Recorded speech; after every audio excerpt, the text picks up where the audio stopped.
নমস্কার বন্ধুরা, তোমরা দেখছো তোমাদের প্রিয় চ্যানেল অল ইন্ডিয়া র্যাঙ্কার্স। চলে এসেছি আজকের 500টি গুরুত্বপূর্ণ প্রশ্নের সিরিজ নিয়ে। এই 500টি গুরুত্বপূর্ণ প্রশ্নের আজকের ক্লাস থাকবে ক্লাস নাম্বার 1, যেখানে আজকের ক্লাসে মোট 50টি প্রশ্ন নিয়ে আলোচনা করা হবে এবং এই সিরিজটা তোমাদের চলতে থাকবে পরীক্ষার আগে পর্যন্ত। এখানে ওয়ান লাইনার ফরম্যাটে এইভাবেই তোমাদের ক্লাসটা হবে, যদিও ডিটেলস তথ্য আমরা কিন্তু প্রোভাইড করে দেবো। আমি সেটা অবশ্যই এক্সামের জন্য ইম্পর্টেন্ট এবং 50টি করে প্রশ্ন তোমাদের প্রতিদিন করতে হবে। এই কারণে এমসিকিউ ক্লাসটা আনলাম না, কারণ এমসিকিউ ক্লাস আনলে তোমাদের 30টা কিংবা 20টাই হয়তো করাতে পারতাম। তো এক্ষেত্রে কিন্তু অনেকগুলো প্রশ্ন কিন্তু করানো যেতে পারে এই ওয়ান লাইনার ফরম্যাটে। তো চলো আমরা শুরু করে দিই। তোমরা যারা যারা নতুন রয়েছো তোমরা সকলে চ্যানেলটা সাবস্ক্রাইব করে রাখবে, একটা লাইক এবং শেয়ার করে দেবে। এছাড়া টেলিগ্রাম চ্যানেলে সকলে যুক্ত হবে, টেলিগ্রামের লিঙ্ক ভিডিও ডিসক্রিপশন বক্সে দেওয়া থাকবে। তো চলো, প্রথম প্রশ্ন শুরু হচ্ছে এখান থেকে। ইম্পেরিয়াল ব্যাঙ্ক অফ ইন্ডিয়া এটি কত সালে প্রতিষ্ঠিত হয়েছিল? ইম্পেরিয়াল ব্যাঙ্ক অফ ইন্ডিয়া এটি প্রতিষ্ঠিত হয়েছিল সাল 1921 সালে। এই ইম্পেরিয়াল ব্যাঙ্ক চেনো? এটা হচ্ছে আমাদের বর্তমানে যে স্টেট ব্যাঙ্ক অবস্থান করছে এরই কিন্তু আগের নাম ছিল ইম্পেরিয়াল ব্যাঙ্ক অফ ইন্ডিয়া, যেটা 1921 সালে প্রতিষ্ঠিত হয়েছিল। সেই সময় কিন্তু 3টে মূল ব্যাঙ্ক ছিল। সেই 3টে কোন কোন ব্যাঙ্ক? একটা হচ্ছে বেঙ্গল, বোম্বে এবং মাদ্রাজ। এই 3টে একত্রিত হয়ে কিন্তু এই ব্যাঙ্কের অধীনে কিন্তু এটা ছিল 3টেই। এবং বর্তমানে যেটা আমাদের ইম্পেরিয়াল ব্যাঙ্ক অফ ইন্ডিয়া, যেটা পরিবর্তন হয়ে তৈরি হয়েছে স্টেট ব্যাঙ্ক অফ ইন্ডিয়া, এটা 1955 সালে প্রতিষ্ঠিত হয়েছে, যার হেডকোয়ার্টার মহারাষ্ট্রে মুম্বাইতে অবস্থান করছে। পরের প্রশ্ন আছে সিএনজি। সিএনজি এর পূর্ণরূপ কী রয়েছে? তো সিএনজি এর ফুল ফর্ম রয়েছে কম্প্রেসড ন্যাচারাল গ্যাস। এই কম্প্রেসড ন্যাচারাল গ্যাস অর্থাৎ সিএনজি এর প্রধান যে উপাদান রয়েছে সেটা হচ্ছে মিথেন। মিথেন এর সংকেত রয়েছে CH4 এবং এটি কিন্তু এই সিএনজি যেটি রয়েছে এটি হচ্ছে পরিবেশ বান্ধব একটি মূল উপাদান রয়েছে, যেটা কিন্তু অবশ্যই পেট্রোল ডিজেলের থেকেও কিন্তু সবথেকে কম কিন্তু দূষণ করে থাকে। পরবর্তী প্রশ্ন রয়েছে বিক্রমশিলা গাঙ্গেয় ডলফিন অভয়ারণ্য এটি কোন রাজ্যে অবস্থান করছে? বিক্রমশিলা গাঙ্গেয় ডলফিন অভয়ারণ্য এটি অবস্থান করছে ভারতের বিহার রাজ্যে। বিহারের যে ভাগলপুর জেলা রয়েছে না, সেখানেই কিন্তু এটা অবস্থান করছে। আর এটা কিন্তু এশিয়ার একমাত্র অভয়ারণ্য যেখানে কিন্তু ডলফিনকে সংরক্ষণ করা হয়েছে। পরবর্তী প্রশ্ন রয়েছে থর মরুভূমির দীর্ঘতম নদী কোনটি? তো থর যে মরুভূমি রয়েছে, এই থর মরুভূমির দীর্ঘতম যে নদী রয়েছে সেটা হচ্ছে লুনি। আর লুনি আমরা জানি এটি একটি অন্তর্বাহিনী নদী, যেটা আজমিরের কাছে আরাবল্লী পর্বতমালা থেকে উৎপন্ন হয়েছে। এবং এটি যে অন্তর্বাহিনী নদী সেটা গুজরাটের যে কচ্ছ রণ আছে সেখানে গিয়ে কিন্তু এটি মিশেছে। অবশ্যই তোমরা এটা খেয়াল রাখবে। পরবর্তী প্রশ্ন রয়েছে বাবর কোন সালে ইব্রাহিম লোদিকে পরাজিত করে দিল্লি ও আগ্রা দখল করেছিলেন? তো বাবর কিন্তু এখানে ইব্রাহিম লোদিকে পরাজিত করেছিলেন এবং দিল্লি এবং আগ্রা দখল করেছিলেন পানিপথে প্রথম যুদ্ধ, যেটা সাল 1526-এ কিন্তু হয়েছিল। এবং এই যুদ্ধেই কিন্তু বাবর প্রথম কিন্তু আগ্নেয়াস্ত্র ব্যবহার করেছিল। এটাও কিন্তু পরীক্ষায় চলে আসে। এবং পানিপথের প্রথম যুদ্ধটা কাদের মধ্যে হচ্ছে সেটাও দেখে রাখবে, বাবর এবং ইব্রাহিম লোদির মধ্যে হচ্ছে, যেখানে বাবর কিন্তু জয়লাভ করেছিল। পরবর্তী প্রশ্ন রয়েছে মানব দেহে চুল, নখ এবং ত্বকের সবচেয়ে উপরের যে স্তর রয়েছে এগুলি তৈরি হয় প্রধান উপাদান দিয়ে, সেটার নাম কি? তো কোন প্রধান উপাদান দিয়ে এই মানুষের চুল, নখ এবং ত্বকের যে উপরিভাগ রয়েছে সেগুলো তৈরি হয়েছে? অবশ্যই কেরাটিন। কেরাটিন দিয়ে কিন্তু তৈরি হয়েছে আমাদের চুল এবং নখ, যেগুলোর মধ্যে কোনো রকম স্নায়ুতন্ত্র থাকে না এবং এগুলো কাটলেও আমরা কিন্তু আমাদের অনুভূত হয় না। তো এই কারণে কিন্তু এই কেরাটিন নামক যে জিনিসটা রয়েছে এগুলো কিন্তু চুল, নখ এগুলো দিয়ে তৈরি। আর এই চুক নল এগুলো কিন্তু আমাদের পচনশীল নয়, ঠিক আছে? এছাড়া তোমরা লক্ষ্য করবে যে সমস্ত গবাদি পশু বা অন্যান্য পশু যারা রয়েছে সেই সমস্ত পশুর যে পায়ের যে খুর বা শিং যেগুলো রয়েছে না, এগুলো কিন্তু এই কেরাটিন দিয়ে কিন্তু তৈরি হয়েছে, ঠিক আছে? তো কেরাটিন অত্যন্ত গুরুত্বপূর্ণ একটি উপাদান। পরবর্তী প্রশ্ন রয়েছে অনুষ্ঠানে বেলুন ফোলানোর জন্য কোন নিষ্ক্রিয় গ্যাস ব্যবহার করা হয়? এখানে কিন্তু একটা নিষ্ক্রিয় গ্যাস বা নোবেল গ্যাস কিন্তু ইউজ করা হয়, যার নাম হিলিয়াম। হিলিয়াম কিন্তু বেলুন ফোলানোর জন্য এটি কিন্তু ব্যবহার করা হয়ে থাকে। এটি একটি নিষ্ক্রিয় গ্যাস এবং এটি আগুনের সংস্পর্শে এলেও এটা জ্বলে না আর কি। এটা একটা অদাহ্য পদার্থ, ঠিক আছে? অদাহ্য গ্যাস আর কি। আর এটি কিন্তু হাইড্রোজেন গ্যাসের তুলনায় অত্যন্ত নিরাপদ এবং এটা কিন্তু হালকা হওয়ার জন্য এটা বাতাসে ভেসেও থাকে। পরবর্তী যে প্রশ্নটি রয়েছে প্রথম কমনওয়েলথ গেমস কত সালে আয়োজিত হয়েছিল? প্রথম কমনওয়েলথ গেমস যেটি আয়োজিত হয়েছিল সাল 1930 সালে। আর প্রথম কমনওয়েলথ গেমসটা এটা কোথায় হয়েছিল? অবশ্যই 1930 সালে কানাডার হ্যামিল্টন যে অঞ্চলটি রয়েছে, যে জায়গাটি রয়েছে সেখানে কিন্তু এটি হয়েছিল। পরবর্তী প্রশ্ন আছে কোন মহাসাগরের গভীরতম বিন্দু হলো জাভা খাত? তো জাভা খাত বা সুন্দা খাত দুটোই তো তোমাদের একই জিনিস। যেটা কোন মহাসাগরের গভীরতম বিন্দু? অবশ্যই ভারত মহাসাগরের যে গভীরতম বিন্দু সেটা কিন্তু অবস্থান করছে এই ভারত মহাসাগরের। এটা সবথেকে ডিপেস্ট পয়েন্ট রয়েছে, যেটা জাভা খাত বা সুন্দা খাত নামে পরিচিত। পরবর্তী প্রশ্ন রয়েছে, কেরালায় পালিত ওনাম নামক যে ভারতীয় উৎসবটি এটা কতদিন ধরে চলে? তো ওনাম যেটা কোথায় দেখা যায়? অবশ্যই কেরালায় দেখা যায়। কেরালার একটি অত্যন্ত জনপ্রিয় উৎসব রয়েছে, যেটা কতদিন ধরে চলে? এটা কিন্তু 10 দিন ধরে কিন্তু চলতে থাকে এই ওনাম উৎসবটি। আর এটা কিসের জন্য মানে গুরুত্বপূর্ণ বা কিসের জন্য এটা জনপ্রিয়? অবশ্যই এটা কিন্তু আমাদের একটা প্রাচীন প্রথা রয়েছে কেরালা রাজ্যের, ফসল কাটার জন্য এই উৎসবটি কিন্তু 10 দিন ধরে কিন্তু এটা পালন করা হয়ে থাকে। পরবর্তী প্রশ্ন কী আছে? আসামের চা উপজাতিদের দ্বারা এটা কোন লোকনৃত্য পরিবেশন করা? আচ্ছা, আসামের যে চা রয়েছে সেটা বিভিন্ন উপজাতিদের দ্বারা কোন লোকনৃত্য পরিবেশন করা হয়ে থাকে? অবশ্যই এখানে কিন্তু ঝুমুর যে লোকনৃত্য রয়েছে সেটা কিন্তু পরিবেশন করা হয়ে থাকে এই উপজাতিদের মাধ্যমে। এখানে চা উপজাতিদের বলতে বোঝাচ্ছে যে সমস্ত ব্যক্তি রয়েছে যারা এই আসামের চায়ের সাথে সম্পর্কিত, অর্থাৎ চায়ের বাগানের যে এলাকায় যে সমস্ত আদিবাসীরা বসবাস করেন, ঠিক আছে, তো এই সমস্ত পেশার সাথে যারা যুক্ত রয়েছে তারাই কিন্তু স্থানীয়ভাবে এই ধরনের ফোক নৃত্য কিন্তু তারা পরিবেশন করে থাকে, যেটা ঝুমুর রয়েছে। ঠিক আছে, চলো পরবর্তী প্রশ্ন রয়েছে, কাকে ম্যাক্রো ইকোনমিক্সের জনক হিসাবে গণ্য করা হয়ে থাকে? তো ম্যাক্রো ইকোনমিক্সের জনক হিসাবে গণ্য করা হয়ে থাকে অবশ্যই জন মেনার্ড কেইন্স। এখানে কোনো অপশানই নেই, তো এখানে আমাদের রয়েছে যেটা উত্তর সেটা হচ্ছে জন মেনার্ড কেইন্স। তিনি কিন্তু ম্যাক্রো ইকোনমিক্সের জনক তাকে কিন্তু বলা হয়ে থাকে। এছাড়া তার সাথে সম্পর্কে একটা জিনিস দেখে রাখবে, তার লেখা একটি গুরুত্বপূর্ণ বই রয়েছে যেটা the general theory of employment, interest and money. এই যে বইটা রয়েছে এটা কিন্তু জন মেনার্ড কেইন্সের একটা বিখ্যাত বই, যেটা তিনি 1930-এর দশকে এটি লিখেছিলেন। পরবর্তী প্রশ্ন রয়েছে, জওহরলাল নেহরু কবে গণপরিষদের প্রথম ভারতীয় সংবিধানের প্রস্তাবনা পেশ করেছিলেন? অবশ্যই ইম্পর্টেন্ট রয়েছে ভারতের যে গণপরিষদ, এর সম্পর্কে যদি তোমাদের একটু বলি, ভারতের গণপরিষদের যে প্রথম যে অধিবেশন, যেটা কিন্তু প্রথম অধিবেশন মানে কনস্টিটিউয়েন্ট অ্যাসেম্বলি যখন গঠন করা হচ্ছে 9 ডিসেম্বর 1946, সেই সময় কিন্তু অস্থায়ীভাবে ডক্টর সচিন্দ্রনাথ সিনহা তিনি কিন্তু এখানে প্রেসিডেন্ট হিসাবে বসেছিলেন, এবং পরবর্তীকালে 11ই ডিসেম্বর 1946 সালে গণপরিষদ তার স্থায়ী প্রেসিডেন্ট হিসাবে পেয়েছিল কাকে? ডক্টর রাজেন্দ্র প্রসাদকে। এবং পরবর্তী 13ই ডিসেম্বর 1946 সালে ভারতের যিনি প্রথম প্রধানমন্ত্রী জওহরলাল নেহরু বা চাচা, তিনি কিন্তু এক্ষেত্রে গণপরিষদের একটি উদ্দেশ্য প্রস্তাব কিন্তু তিনি পেশ করেছিলেন, যেটাকে কিন্তু বলা হয়ে থাকে অবজেক্টিভ রেজলিউশন। এইটাই কিন্তু পরবর্তীকালে ভারতের সংবিধানের প্রস্তাবনা যেটা রয়েছে না, প্রিয়াম্বল, সেটাই কিন্তু পরবর্তীকালে এই অবজেক্টিভ রেজলিউশনকে কেন্দ্র করে এটা তৈরি করা হয়েছে। যাই হোক, আমাদের প্রশ্ন রয়েছে জওহরলাল নেহরু কবে গণপরিষদে ভারতের প্রস্তাবনা পেশ করেছিলেন? তো অবশ্যই 13ই ডিসেম্বর 1946 সালে, যেদিন কিন্তু জওহরলাল নেহরু এই কনস্টিটিউয়েন্ট অ্যাসেম্বলি বা গণপরিষদে তার অবজেক্টিভ রেজলিউশনকে পেশ করেছিলেন। পরবর্তী প্রশ্ন রয়েছে, ভারতের নদীগুলিকে একে অপরের সাথে যুক্ত করা প্রথম প্রকল্প কোনটি? তো এক্ষেত্রে আমাদের রাইট অ্যান্সার হয়ে যাবে অবশ্যই কেন বেতওয়া যে প্রকল্প রয়েছে সেটা ভারতের নদীগুলিকে একে অপরের সাথে যুক্ত করার প্রথম প্রকল্প। এই প্রকল্পটা মোটামুটি তোমরা ধরে রাখবে যে মধ্যপ্রদেশের অবস্থান করছে, এবং এটা কিন্তু কেন এবং বেতওয়া নদীর উপর। নেক্সট কোশ্চেন আছে, হিন্দু বিধবা পুনর্বিবাহ আইন এটা কার্যকর করা হয়েছিল কত সালে? তো 1856 সালে হিন্দু বিধবা পুনর্বিবাহ যে আইন সেটা কিন্তু কার্যকর করা হয়েছিল, এবং এর পিছনে প্রধান ভূমিকা ছিল কার? অবশ্যই পণ্ডিত ঈশ্বরচন্দ্র বিদ্যাসাগরের। আর সেই সময় গভর্নর জেনারেল কে ছিলেন? এটাও মনে রাখতে হবে, 1856 সালের সময় গভর্নর জেনারেল ছিলেন আমাদেরকে লর্ড ক্যানিং। কারণ 1856 সালের পরই 1857 সালের যে মহাবিদ্রোহ, আর মহাবিদ্রোহের সময় আমাদের কে ছিলেন? অবশ্যই লর্ড ক্যানিং ছিলেন। তো এইভাবে তোমরা কিন্তু এটা মুখস্থ রাখতে পারো।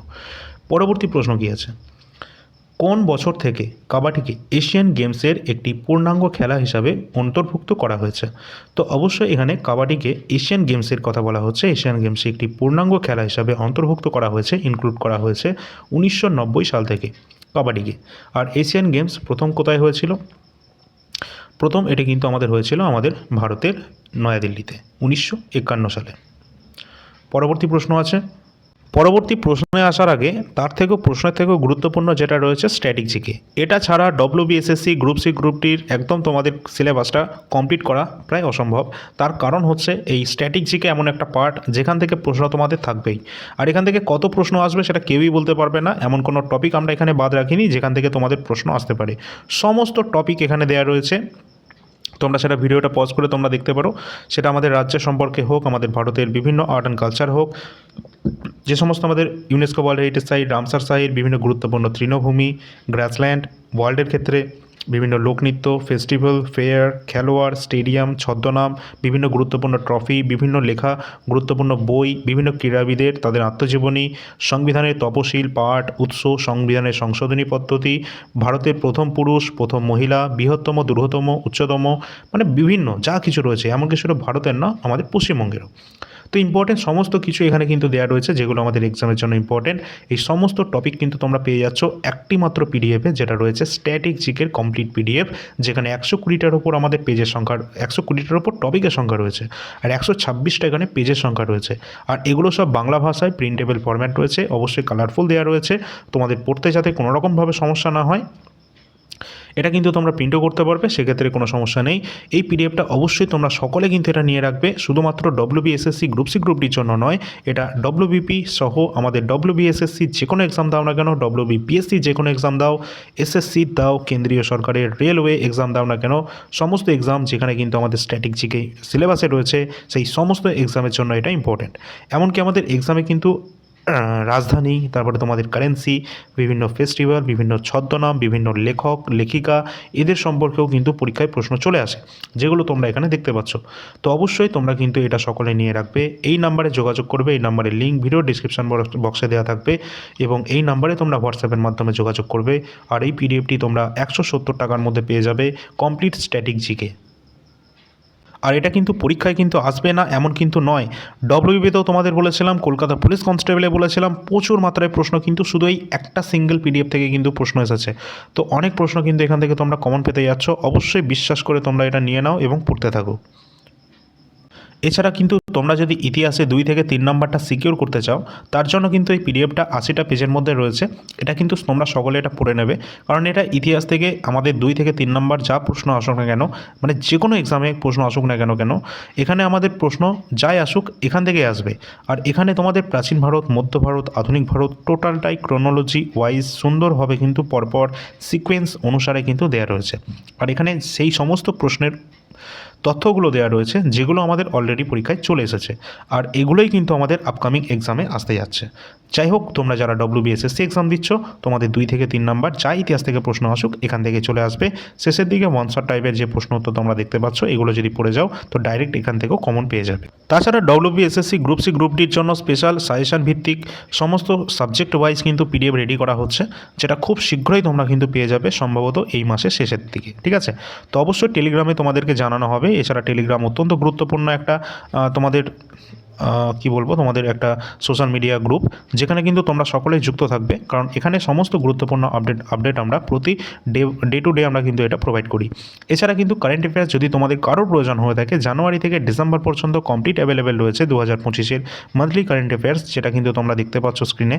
তো অবশ্যই তোমরা সকলে নিয়ে নেওয়ার চেষ্টা করবে, বাংলা ভাষায় এবং প্রিন্টেবল ফরম্যাটে দেওয়া রয়েছে, খুব সুন্দরভাবে দেওয়া রয়েছে, কোনো সমস্যা নেই। এবং এখানে কিন্তু rail, SSC GD, SSC MTS, এসএসসির অন্যান্য এক্সামগুলো, এছাড়া রেলওয়ে, এনটিপিসি সহ আরপিএফ বা গ্রুপ ডি এক্সাম, যেখানে আমাদের কারেন্ট অ্যাফেয়ার্সটা অত্যন্ত গুরুত্বপূর্ণ এবং ভাইটাল একটা পার্ট, যেখান থেকে অনেক মাত্রায় কিন্তু প্রশ্ন আমাদের এসেছে, আমরা রেলওয়েতেও দেখেছি। তোমরা যদি ভালো মাত্রায় কমন পেতে চাও, মোটামুটি আমি এখান থেকে ধরতে পারি যে আমাদের পিডিএফ পড়ে গেলে তোমরা 80% তো একদম তোমরা কারেন্ট অ্যাফেয়ার্স কমন পাবেই।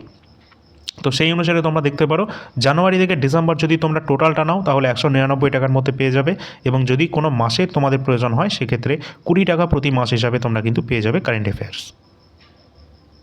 এছাড়া এসএসসি জিডি আমাদের সামনে এক্সাম রয়েছে, যাদের প্রয়োজন রয়েছে অবশ্যই previous year GK question Bangla ভাষায় তোমরা পেয়ে যাচ্ছ। 50 টাকা করে প্রাইস রয়েছে, 2024 রয়েছে এবং 2025-এর প্রিভিয়াস ইয়ার জিকে কোয়েশ্চেন।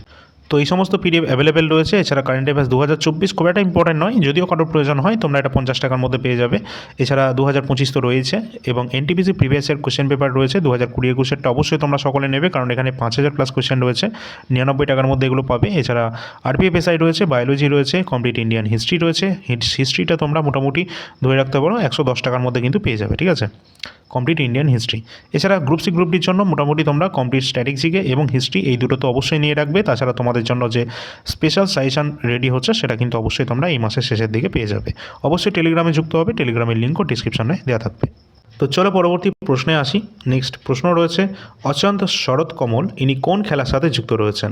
তো শরৎ কমল ইনি একজন বিখ্যাত টেবিল টেনিস প্লেয়ার রয়েছেন এবং টেবিল টেনিসের সাথে যুক্ত, এবং তিনি কোন রাজ্য থেকে বিলং করছেন? তামিলনাড়ু থেকে তিনি বিলং করেন, প্রখ্যাত টেবিল টেনিস খেলোয়াড়। এছাড়া ইনি কিন্তু 2022 সালের অত্যন্ত ভারতের সর্বোচ্চ ক্রীড়া সম্মান, যেটা মেজর ধ্যানচাঁদ খেলরত্ন পুরস্কার, এটি কিন্তু 2022 সালে এই শরৎ কমল, যিনি টেবিল টেনিস প্লেয়ার রয়েছেন, তিনি কিন্তু অলরেডি পেয়েছেন। পরবর্তী প্রশ্ন রয়েছে কোন বছর গান্ধী আরউইন চুক্তি স্বাক্ষরিত হয়েছে? তো গান্ধী আরউইন চুক্তি এটি স্বাক্ষরিত হয়েছিল 1931 সালে। অবশ্যই ইম্পর্টেন্ট, গান্ধীর সাথে লর্ড আরউইনের এই চুক্তিটি হয়েছিল, যেটা গান্ধী আরউইন চুক্তি নামে পরিচিত, 1931-এ হয়েছে। এবং এই চুক্তির পর গান্ধীজি আইন অমান্য আন্দোলনকে স্থগিত করতে রাজি হয়েছিলেন, এটাও দেখে রাখবে। আর এরই ফলে কংগ্রেস দ্বিতীয় গোলটেবিল বৈঠকে যোগ দেওয়ারও সুযোগ পেয়েছিল। দুটোই কিন্তু ইম্পর্টেন্ট, ঠিক আছে। পরবর্তী প্রশ্ন আছে ভারতীয় সংবিধানের কোন অনুচ্ছেদ অনুযায়ী দেশের নাগরিকদের জীবন এবং ব্যক্তিগত স্বাধীনতা সুরক্ষার অধিকার দেয়া হয়েছে? অবশ্যই আর্টিকেল নাম্বার 21, যেটা কিন্তু আমাদের যখন ন্যাশনাল ইমার্জেন্সির ক্ষেত্রেও কিন্তু এই 20 নম্বর এবং 21 নম্বর ধারা দুটিকে কোনো রকমভাবে আমাদের সাসপেন্ড করা যায় না, স্থগিত করা যায় না।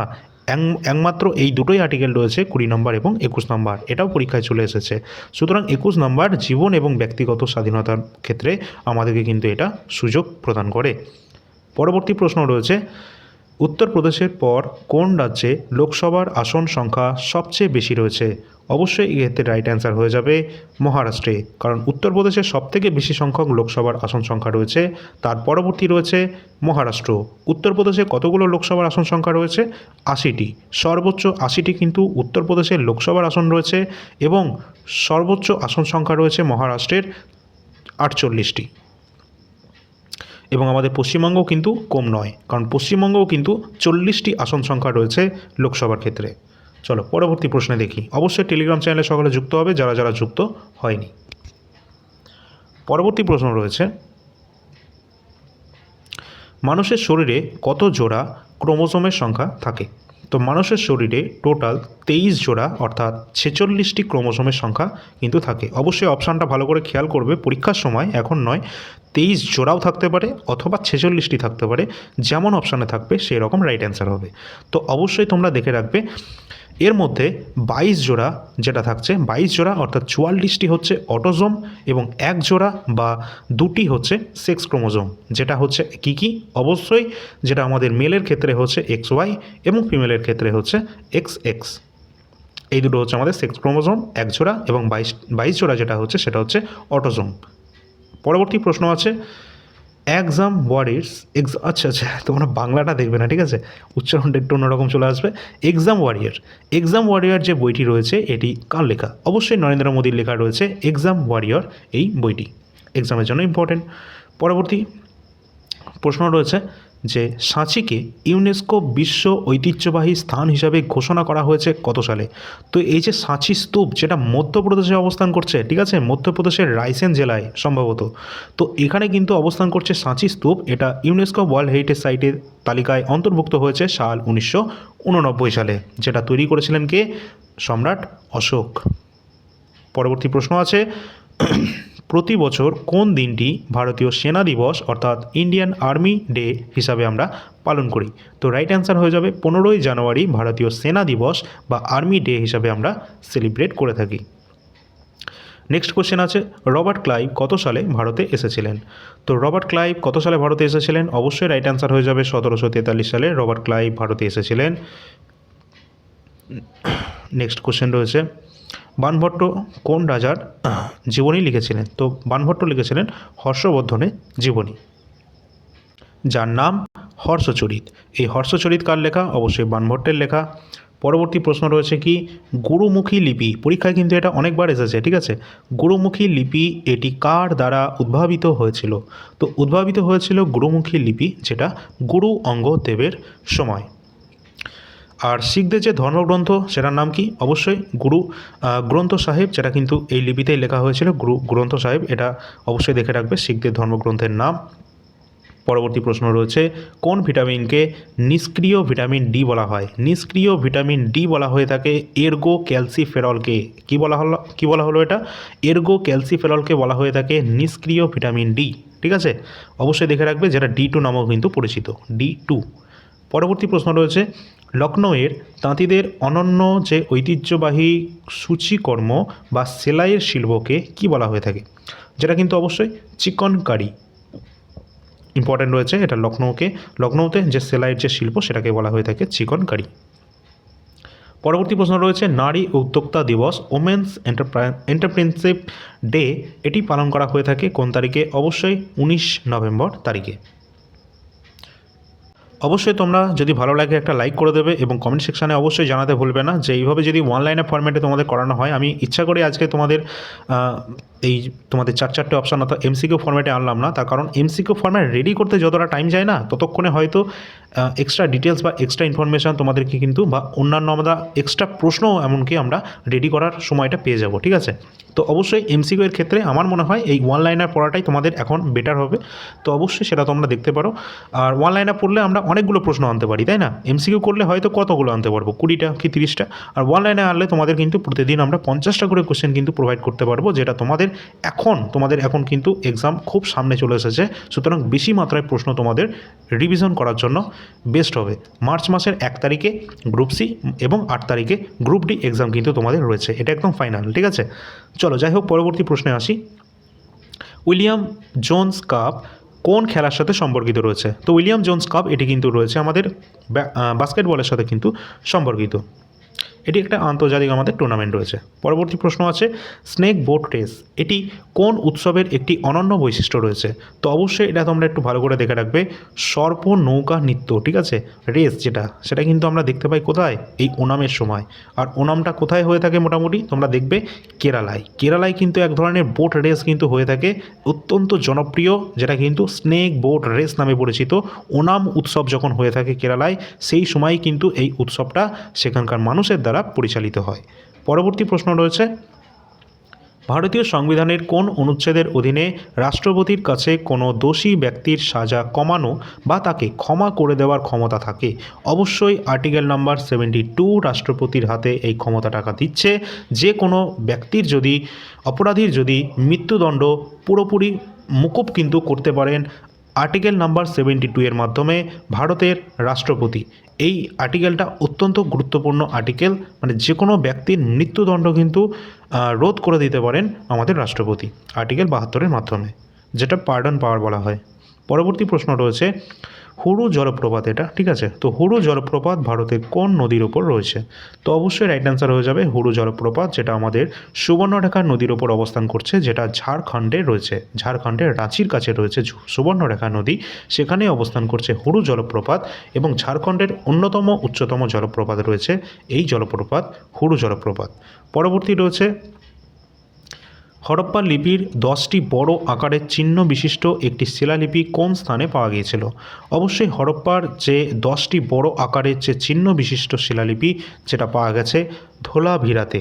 ধোলাভিরা অত্যন্ত গুরুত্বপূর্ণ একটা সাইট রয়েছে, যেখানে জল সঞ্চয়ের প্রমাণ কিন্তু আমরা পেয়েছি। যেটা কোথায় অবস্থান করছে? ভারতের গুজরাটের কচ্ছ জেলায় অবস্থান করছে এই ধোলাভিরা যে সাইট রয়েছে। সিন্ধু সভ্যতা সম্পর্কে আমরা ভালো মাত্রায় কিন্তু ক্লাস তোমাদের দিয়েছি, অবশ্যই সেগুলো যদি দেখে যাও, এখান থেকে একটা প্রশ্ন কিন্তু তোমাদের মিস হবে না। পরবর্তী প্রশ্ন রয়েছে, কোনো তরল পদার্থ দ্বারা প্রয়োগ করা ঘর্ষণকে বলা হয়ে থাকে কি? অবশ্যই ড্র্যাগ, যেটি রয়েছে ইংলিশ টার্মটা দেখবে ড্র্যাগ, যেটি রয়েছে এটা আমাদের কোনো তরল পদার্থের দ্বারা প্রয়োগ করা ঘর্ষণকে বলা হয়ে থাকে ড্র্যাগ। পরবর্তী প্রশ্ন কি আছে, ভারতীয় বন্যপ্রাণী সংরক্ষণ আইন 1972, অবশ্যই ইম্পর্টেন্ট এটা। ভারতীয় বন্যপ্রাণী সংরক্ষণ আইনটা কবে? 1972 সালের। কোন তপশিল বা তালিকার অধীনে গঙ্গার ডলফিনকে সংরক্ষিত করা হয়েছে?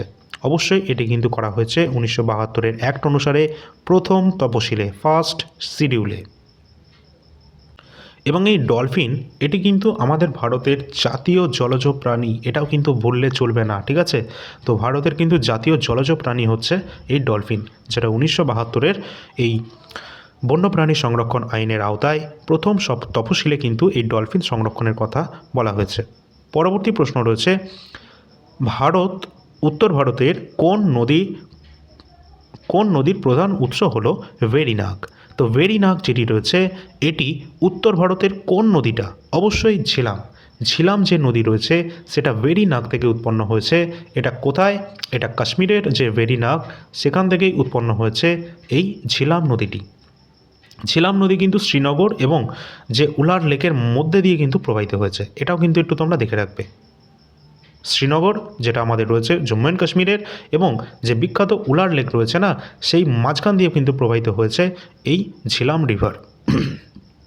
নেক্সট প্রশ্ন রয়েছে, কোন সংবিধান সংশোধনীর মাধ্যমে গোয়াকে পূর্ণ রাজ্যের মর্যাদা দেওয়া হয়েছে? অত্যন্ত ইম্পর্টেন্ট প্রশ্ন একটি, যে কোন সংবিধান সংশোধনীর মাধ্যমে এই গোয়াকে পূর্ণ রাজ্যের মর্যাদা দেওয়া হয়েছে? আর্টিকেল 56তম সংবিধান সংশোধনীর মাধ্যমে, 56তম কনস্টিটিউশনাল অ্যামেন্ডমেন্ট অ্যাক্টের মাধ্যমে গোয়াকে কিন্তু এখানে আমাদের 25তম পূর্ণ রাজ্যের মর্যাদা কিন্তু দেওয়া হয়েছিল, যেখানে গোয়া কিন্তু আগে ছিল আমাদের কেন্দ্রশাসিত অঞ্চল, ঠিক আছে? এটাও দেখে রাখবে। পরবর্তী প্রশ্ন রয়েছে, উদন্তপুরী মহাবিহার বা বিশ্ববিদ্যালয় প্রতিষ্ঠা করেছিলেন কে? তো আমরা সকলেই জানি পাল বংশের প্রতিষ্ঠাতা গোপাল, তিনি উদন্তপুরী মহাবিহার বা বিশ্ববিদ্যালয়কে প্রতিষ্ঠা করেছিলেন। পরবর্তী প্রশ্ন রয়েছে, দিল্লিতে জামাতখানা মসজিদ যেটি রয়েছে এটি কে নির্মাণ করেছেন? তো দিল্লিতে জামাতখানা মসজিদের নির্মাণ করেছিলেন কে? খিজির খান তিনি দিল্লিতে জামারখানা যে মসজিদ রয়েছে সেটা তিনি প্রতিষ্ঠিত করেছেন। পরবর্তী প্রশ্ন আছে,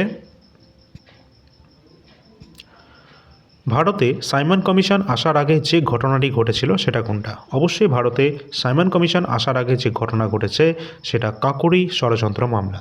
তো কাকোরি যে ট্রেন যে ডাকাতি হয়েছিল, তোমরা জানো যে উত্তরপ্রদেশের লখনউয়ের কাছে কিন্তু এই ষড়যন্ত্র হয়েছিল, যেটা 1925 সালে হয়েছিল। সাল কত? 1925-এ হয়েছিল কাকোরি ষড়যন্ত্র মামলা। মামলাটি আর কি, যেটা ঘটনা ছিল লখনউয়ের কাছে একটি ট্রেন ডাকাতির ঘটনা ছিল এটার সাথে যুক্ত, এবং কয়েক বছর পর 1928 সালে সাইমন কমিশন, তার কয়েক বছর পর 1928-এ কিন্তু সাইমন কমিশন ভারতে আসে। অর্থাৎ ঘটনাটা ঘটছে 1925-এ এবং সাইমন কমিশন আসছে 1928-এ, সুতরাং অবশ্যই এটা আমাদের রাইট অ্যান্সার হবে, ঠিক আছে? পরবর্তী প্রশ্ন, কোন বিজ্ঞানী কোষের ভিতর পাওয়া তরল পদার্থের জন্য প্রোটোপ্লাজম শব্দটি ব্যবহার করেছিলেন? তো অবশ্যই রাইট অ্যান্সার হয়ে যাবে পুরকিনজে। তিনি কিন্তু কোষের ভিতরে পাওয়া যে তরল পদার্থ যেটা প্রোটোপ্লাজম, এই শব্দটি তিনি তার জন্য ব্যবহার করেছেন, পুরকিনজে। পরবর্তী প্রশ্ন আছে, আর কোষকে আবিষ্কার করেছিল 1665-তে রবার্ট হুক। নেক্সট আছে, সত্য বিলোপ নীতি ডক্ট্রিন অফ ল্যাবস, এটি কে প্রবর্তন করেন? অবশ্যই লর্ড ডালহৌসি এই সত্য বিলোপ নীতি প্রবর্তন করেছিলেন। এবং সত্য বিলোপ নীতি লর্ড ডালহৌসি কত সালে করেছিলেন? 1848 সালে এই নীতিটি তিনি প্রবর্তন করেছিলেন, এবং এই নীতির মাধ্যমে তিনি প্রথম যে রাজ্যটাকে দখল করেছিলেন সেটা হচ্ছে 1848 সালে সাতারা যে রাজ্যটি ছিল, এই সত্য বিলোপ নীতির মাধ্যমে তিনি কিন্তু এই রাজ্যটাকে তিনি গ্রাস করেছিলেন। এছাড়া সাতারা রাজ্যের পর সম্বলপুর, উদয়পুর, এইভাবে কিন্তু প্রতিটা রাজ্য তিনি একে একে গ্রাস করেছিলেন। সত্যবিলোপ নীতি কী ছিল না, কোনো রাজ্যের রাজার যদি অপুত্রক অবস্থায় মারা যায়, অর্থাৎ সেই রাজার যদি কোনো পুত্র সন্তান না থাকে, তাহলে সেই রাজ্যটাকে সরাসরি ব্রিটিশ সাম্রাজ্যের অন্তর্ভুক্ত করতে হবে। এটাই ছিল সত্যবিলোপ নীতি লর্ড ডালহৌসির, ঠিক আছে? তো এই ধরনের কিন্তু আমাদের ডিটেলস তথ্য আমাদের দেওয়া রয়েছে। আমাদের হিস্ট্রি যদি পিডিএফটা তোমরা নিয়ে নাও, তাহলে কিন্তু ওখানে তোমরা ডিটেলস মোটামুটি তোমরা 3-4 লাইনের ডিটেলস পেয়ে যাবে। তাহলে তোমাদের বেসিক জিনিসটা আর কি ক্লিয়ার হয়ে যাবে। যেমন আমি বললাম সত্য বিলোপ নীতিটা কী, অবশ্যই এইভাবে কিন্তু তোমাদের সব কিছু বিস্তারিত দেওয়া রয়েছে। তো এসএলএসটির জন্য কিন্তু এই পিডিএফটা তোমাদের কিন্তু হয়েছিল। আর এই পিডিএফ থেকে এসএলএসটি যারা এখন তোমাদের ফাইনাল মেরিট লিস্ট এসেছে, ঠিক আছে, যারা এখন তোমাদের 11-12-এর মাস্টার হতে যাচ্ছে আগামী মাসে, তো তারা কিন্তু জানে যে এই পিডিএফটা যারা নিয়েছিল অনেক কিন্তু হেল্প হয়েছে তাদের এক্সামে। ঠিক আছে, অবশ্যই তোমরা নিঃসন্দেহে কিন্তু এটা নিতে পারো। পরবর্তী প্রশ্ন রয়েছে, ইংরেজদের দ্বারা পাঞ্জাব দখলের সময় ব্রিটিশ ভারতের গভর্নর জেনারেল কে ছিলেন? অত্যন্ত গুরুত্বপূর্ণ, ইংরেজদের দ্বারা পাঞ্জাব দখলের সময় ব্রিটিশ ভারতের গভর্নর জেনারেল ছিলেন লর্ড ডালহৌসি। পরবর্তী কোশ্চেন আছে, কি আছে, ভারতের কোন আইনের উদ্দেশ্য হলো পঞ্চায়েতি রাজ প্রতিষ্ঠানগুলিকে উৎসাহিত করা? তো অবশ্যই পঞ্চায়েতি রাজ সিস্টেম, যেটা 1992 সালের 73তম সংবিধান সংশোধনীর মাধ্যমে এটি যুক্ত করা হয়েছিল এবং প্রথম পঞ্চায়েতি রাজ সিস্টেম চালু হয়েছিল রাজস্থানের নাগৌর ডিস্ট্রিক্টে। অবশ্যই ইম্পর্টেন্ট, তার সাথে দেখে রাখবে এটা কিন্তু আমাদের সংবিধানে পার্ট নাম্বার 9-তে রয়েছে। 11 নম্বর তপশিলে যুক্ত করা হয়েছে এবং পার্ট নাম্বার 9-তে রয়েছে, যেটা 73তম সংবিধান সংশোধনী 1992 সালে হয়েছিল। এর সাথে এটাও দেখে রাখবে যে পৌরসভা, এটাও কিন্তু 1992 সালেই হয়েছিল, 74তম সংবিধান সংশোধনীর মাধ্যমে যুক্ত হয়েছিল। ঠিক আছে, চলো পরবর্তী কোশ্চেন দেখি। পরবর্তী যেটা রয়েছে, কৃত্রিম বৃষ্টির জন্য কোন রাসায়নিক ব্যবহার করা হয়? তো অবশ্যই কৃত্রিম বৃষ্টি যদি এটা তৈরি করা হয়, সেক্ষেত্রে সিলভার আয়োডাইড এই যে তরলটি, এটা কিন্তু ব্যবহার করা হয়ে যায় আর কি। মানে যেখানে তোমাদের খরাপ্রবণ যে অঞ্চলগুলো রয়েছে না, সেখানে বৃষ্টিপাতের জন্য এই ধরনের কৃত্রিম বৃষ্টি কিন্তু তৈরি করা হয়ে থাকে। ঠিক আছে, তো মাঝে মাঝে কিন্তু এটা তোমাদের দেখা যেতে পারে। আমরা যদি বলি যে তোমাদের ডুবাই যে অঞ্চলটি রয়েছে, দুবাই যেখানে রয়েছে, তো সেখানে কিন্তু এই ধরনের কৃত্রিম বৃষ্টিপাত মাঝে মাঝে ঘটানো হয়ে থাকে। চলো পরবর্তী প্রশ্ন রয়েছে, ইংরেজরা শেষ মুঘল সম্রাট বাহাদুর শাহ জাফরকে কত সালে রেঙ্গুনের জেলে বন্দি করেছিলেন? অবশ্যই ইম্পর্টেন্ট প্রশ্ন এটা, কারণ ইংরেজরা কিন্তু শেষ মুঘল সম্রাট ছিলেন দ্বিতীয় বাহাদুর শাহ জাফর, যাকে রেঙ্গুনে কিন্তু জেলে বন্দি করা হয়েছিল সাল 1858-তে। অবশ্যই ইম্পর্টেন্ট, যেটা আমাদের মহাবিদ্রোহের পরবর্তী সময়।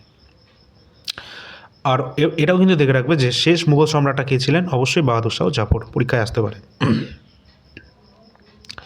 পরবর্তী রয়েছে, রক্তচাপ মাপার জন্য কোন যন্ত্র ব্যবহার করা হয়ে থাকে? অবশ্যই স্পিগমোম্যানোমিটার ব্যবহার করা হয় রক্তচাপ মাপার জন্য।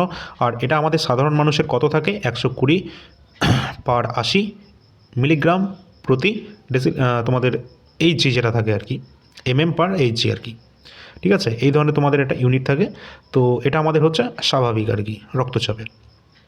আর তোমরা দেখবে এই ধরনের যে সমস্ত তোমাদের ইনস্ট্রুমেন্ট বা কোন যন্ত্রের মাধ্যমে কোনটা মাপা হয়, এগুলো সব কিন্তু আমরা স্ট্যাটিক জিকের পিডিএফে কিন্তু দিয়ে দিয়েছি। ঠিক আছে, তো অবশ্যই তোমরা যারা যারা প্রয়োজন এটা রয়েছে, অবশ্যই তোমরা সকলে নিয়ে নেবে, কারণ এখান থেকে প্রশ্ন অবশ্যই আসবে।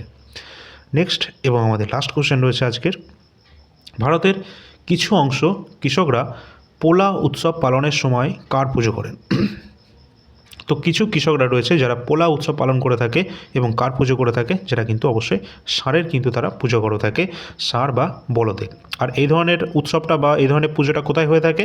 বিশেষ করে ছত্তিশগড়, মহারাষ্ট্র এবং মধ্যপ্রদেশের দিকে কিন্তু হয়ে থাকে, কারণ সেখানকার কৃষিকাজের জন্য সবথেকে প্রধান উপাদান হচ্ছে তাদের এই ষাঁড় বা বলদ, এটিকে কিন্তু ব্যবহার করা হয়ে থাকে।